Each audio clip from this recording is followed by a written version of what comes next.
샬롬, 말씀과 함께 새로운 날 시작합니다. 기도할게요. 사랑합니다 주님, 창세기의 말씀으로 돌아와 또 아브라함의 여정을 따라가게 됩니다. 믿음으로 살았던 한 사람의 삶이 말씀을 통하여 우리에게 전달되는 그 믿음의 선택과 또 믿음의 순종을 보게 되길 원합니다. 오늘도 말씀으로 우리를 인도해 주시옵소서. 예수님의 이름으로 기도합니다. 아멘. 우리가 살면서 늘 좋은 일만 있기를 우린 정말 원하지만 그렇지 못할 때가 또 있잖아요. 사랑하는 사람과 헤어져야 하는 어떤 순간들, 또 평생 내가 쌓았다고 생각했던 것들이 한순간에 무너진다, 이런 생각, 여러분 끔찍한 시간들이겠죠. 또 하나님이 나에게 약속을 주셨는데 점점점 그 약속은 멀게만 느껴지고 나는 그 약속에 안 닿을 것처럼 여겨지는 그런 순간들이 있죠. 오늘 본문에서 아브라함이 그런 순간을 맞습니다. 하나님은 아브라함에게 가나안 땅을 주시겠다고 약속하셨죠. 그런데 실제로 아브라함이 거기 살지만 자기 땅이 한 평도 없는 거죠. 그런데 이제 그의 아내 사라조차 이제 죽었습니다. 그리고 장사해야 하는데 장사할 땅조차 없는 거죠. 나그네의 삶이 그렇잖아요. 오늘 우리가 창세기 23장 말씀을 묵상하려고 하는데 그 아브라함이 사라를 장사하기 위해 평생 처음으로 가나안의 땅 한 뼘을 산 이야기예요. 단순한 부동산 거래에 대한 기록이 아니라 이것을 이렇게 보시면 어떨까요? 하나님의 약속을 믿음으로 붙잡은 사람의 삶의 스토리, 또 하나님의 약속이 어떻게 땅에 뿌리 내리게 되는가, 그 시작의 이야기, 여러분 한번 그런 마음으로 오늘 창세기 23장 1절에서 20절 말씀 듣고 올게요. 제23장.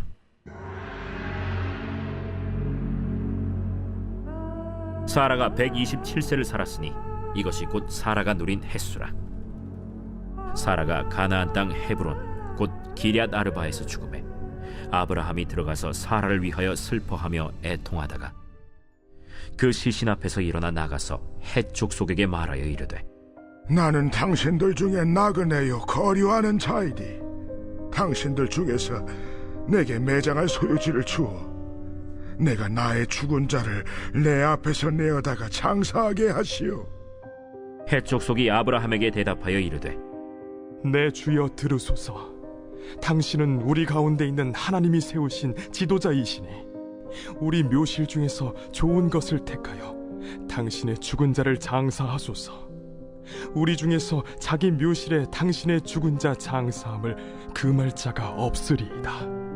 아브라함이 일어나 그 땅 주민 헷 족속을 향하여 몸을 굽히고 그들에게 말하여 이르되 나로 나의 죽은 자를 내 앞에서 내어다가 장사하게 하는 일이 당신들의 뜻일진데 내 말을 듣고 나를 위하여 소할의 아들 에브론에게 구하여 그가 그의 판머리에 있는 그의 막벨라 굴을 내게 주도록 하되 충분한 대가를 받고 그 굴을 내게 주어 당신들 중에서 매장할 소유지가 되게 하기를 원하노라.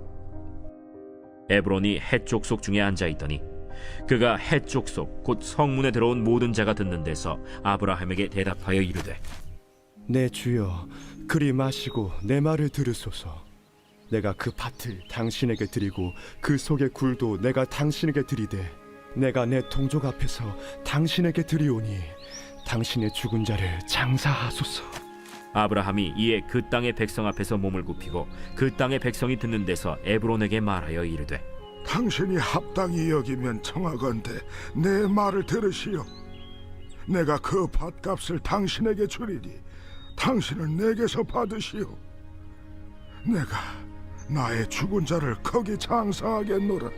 에브론이 아브라함에게 대답하여 이르되 내 주여 내 말을 들으소서. 땅값은 은 400세겔이나 그것이 나와 당신 사이에 무슨 문제가 되리이까. 당신의 죽은 자를 장사하소서. 아브라함이 에브론의 말을 따라 에브론이 헷 족속이 듣는 데서 말한 대로 상인이 통용하는 은 400세겔을 달아 에브론에게 주었더니 마므레 앞 막벨라에 있는 에브론의 밭 곧 그 밭과 거기에 속한 굴과 그 밭과 그 주위에 둘린 모든 나무가 성문에 들어온 모든 헷 족속이 보는 데서 아브라함의 소유로 확정된지라. 그 후에 아브라함이 그 아내 사라를 가나안 땅 마므레 앞 막벨라 밭 굴에 장사하였더라. 마므레는 곧 헤브론이라. 이와 같이 그 밭과 거기에 속한 굴이 헷 족속으로부터 아브라함이 매장할 소유지로 확정되었더라.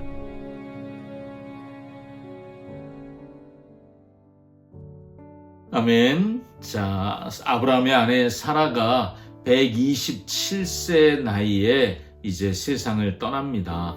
그리고 아브라함은 슬퍼하며 애곡하다가 3절에 보니까 그 시신 앞에서 일어나 나가서, 자, 이제 진짜 일을 해야 되잖아요. 아내는 죽었지만 어떤 일이요? 장례를 치러야죠. 그래서 매장지를 헷 족속 가운데서 찾는 거예요.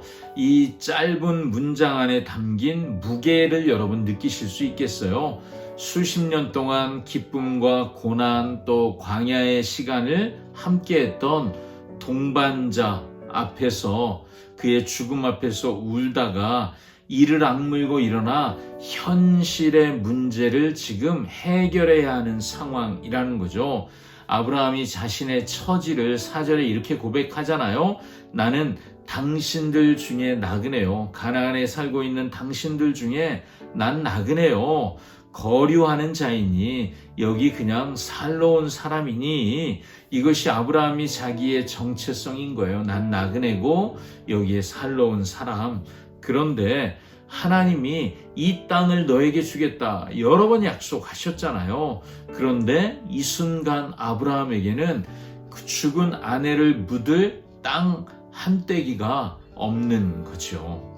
헷 족속은 관대하게 무료로 좋은 묘실 매장지 중에 하나 골라서 써라 라고 6절에 제안을 합니다. 근데 아브라함이 이를 거절하고요, 반드시 충분한 대가를 치르겠다. 9절 13절에 그렇게 내가 대가를 치르고 사겠다. 내가 이 땅을 좀 매입해야 되겠다. 이 얘기를 계속 하는 거예요. 왜 아브라함이 이렇게 고집을 부릴까요?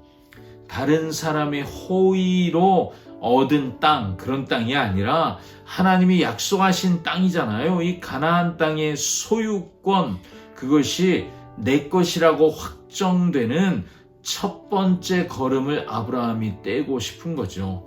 아내가 죽은 것을 계기로 내 땅을 갖게 되길 아브라함이 원하는 거예요. 왜요? 이 땅이, 내가 소유한 그 땅이 나의 후손들의 땅이 될 것을 그가 믿기 때문에 그 땅에 뿌리를 내리는, 지금까지는 나그네의 삶을 살았었다면 지금은 내가 뿌리를 내리는 첫걸음, 시작을 하는 거죠. 그래서 아브라함이 흥정하지 않고 은 400세겔이라는 당시로는 엄청난 금액을 충분한 대가로 지불하고, 그리고 막벨라 굴을 공식적으로 매입하게 되죠.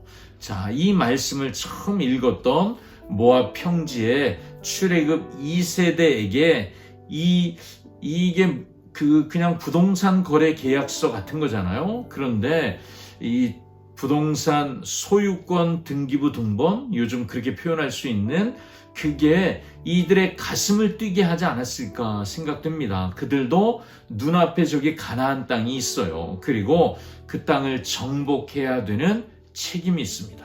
그런데 이 본문은 그들에게 이렇게 말해주는 거겠죠. 봐라, 너희 조상 아브라함이 아무것도 갖지 않고 이 땅에 들어와서, 그래서 나그네로 시작했지만 땅을 구입했다. 너희에게 주신 저 땅, 아브라함이 믿음으로 산 땅이다. 아브라함이 사라의 무덤을 위해서 가나안 땅에 처음으로 땅 한 평을 샀는데요. 이것이 하나님의 약속은 반드시 이루어진다라고 하는 마치 보증금처럼 아브라함이 지불한 것이다. 이들이 이렇게 깨닫게 되는 것입니다. 자, 여러분, 나그네인 아브라함, 그 약속의 땅에서 평생 나그네로 살았습니다. 그런데 가나안 땅에서 그나마 그가 소유한 게 뭐예요? 무덤 하나인 거죠. 이것은 실패의 증거가 아니에요. 오히려 아직 보지 못한 것을 바라는 믿음의 증거라고 할 수 있죠. 아브라함은 믿음으로 땅을 소유했습니다. 자, 하나님의 약속은 죽음 너머에 나는 보지 못해도 내 후손들이 이 땅에 반드시 올 것이다. 이것을 그가 믿고 선포하는 거잖아요. 자, 여러분, 이 구속사적인 흐름은 골고다의 무덤에서 완성됩니다. 아리마대 요셉이 자기의 새 무덤에 예수님의 시신을 안치했다. 우리 지난주에 묵상했잖아요. 세상은 모든 것이 끝났다고 생각했죠. 왜요? 시신이 무덤에 들어갔으니까. 그러나 아브라함이 막벨라 굴을 약속의 첫 열매로 샀던 것처럼 예수님의 무덤도 죽음의 끝이 아니라 부활의 첫 열매, 처음 시작의 문이 열리는 계기가 되었죠. 가나안 땅에 무덤 한 칸이 약속의 땅 전체를 보장하는 보증금처럼 사용되었다면 예수 그리스도의 빈 무덤은 새하늘과 새 땅, 요한계시록에 말하는 그 새하늘과 새 땅을 보증해주는 영원한 보증이라고 할 수 있습니다. 오늘 우리들도요, 이 땅에 살고 있지만 나그네 같은 삶을 살고 있죠. 하나님이 약속하신 영원한 나라를 바라보며 살아가지만 현실의 내 손에 쥐어지는 것이 없거나 아니면 너무 초라해 보일 때가 있지요. 그래서 기도해도 응답 잘 안 되는 것 같고 신앙을 지키며 살아보려고 몸부림치지만 내 눈에 보이는 열매는 없는 것처럼 보이고 또 때로는 아브라함처럼 사랑하는 사람들을 떠나보내야 하는 이런 상실의 아픔, 그것이 우리를 짓누르잖아요. 그러나 여러분, 오늘 아브라함의 믿음을 우리가 기억하고 보아야 할 줄 믿습니다. 그는 슬픔 앞에 주저앉아 있지만 않았지요.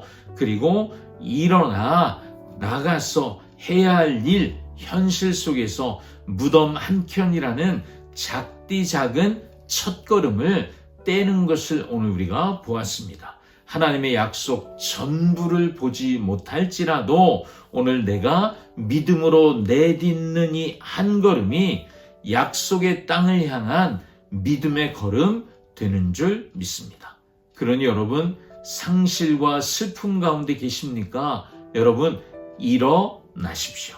약속이 보이지 않아도 무덤 한 칸을 믿음으로 취하십시오. 아브라함의 무덤이 가나안 전부를 얻는 게 아니었잖아요. 그렇지만 시작은 됐죠. 오늘 우리가 믿음으로 내딛는 한 걸음이 시작이 되고 그것이 우리가 상상도 못할 놀라운 믿음의 선물로 우리에게 또 우리 후손들에게 주어질 줄 믿습니다. 아멘. 기도하겠습니다.